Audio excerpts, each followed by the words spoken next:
Ipinapaliwanag ang labis na tuwa ng aktor na si Ronnie Alonte nang malaman na baby girl ang unang anak nila ng kanyang misis na si Loisa Andalio.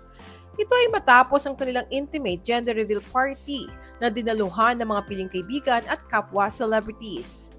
Ibinahagi ni Loisa sa social media ang ilang mga kuha at video mula sa nasabing selebrasyon para sa kanilang first baby.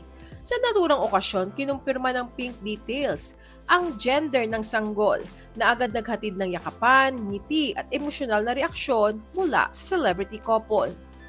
3 araw bago ang gender reveal, pinahulaan pa ni Loisa sa kanyang mga social media followers kung ano ba sa tingin nila, kung baby girl o baby boy ang kanilang unang anak. Ipinakita niya ang kanyang malaki ng baby bump at nilagyan ng caption ng post ng baby girl or baby boy. Hindi rin may kakailang matinding excitement ni Loisa sa pagiging isang mommy. Noong nakaraang Pasko, ibinahagi niya ang kanyang pregnancy pictorial at inamin na mahal na niya ang batang nasa kanyang sinapupunan. May isang munting tibok na sabay sa puso ko. Isang paalala na may isang buhay na ngayon ay bahagi na ng akin. Sa munting buhay na ito, handa akong alagaan ka, mahalin ka ng buong buo at laging ipagdarasal. Bawat araw ay pasasalamat ko sa Diyos sa regalong ito. You already mean everything to me. We can't wait to meet you.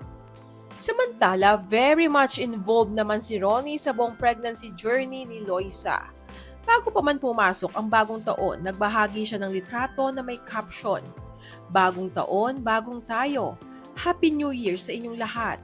Sagot naman ni Loisa, "See you next year, baby." Ngayon nga na malapit na ang pagdating ng kanilang baby ay kapwa hindi maitago ni na Loisa at Ronnie ang kanilang pananabik.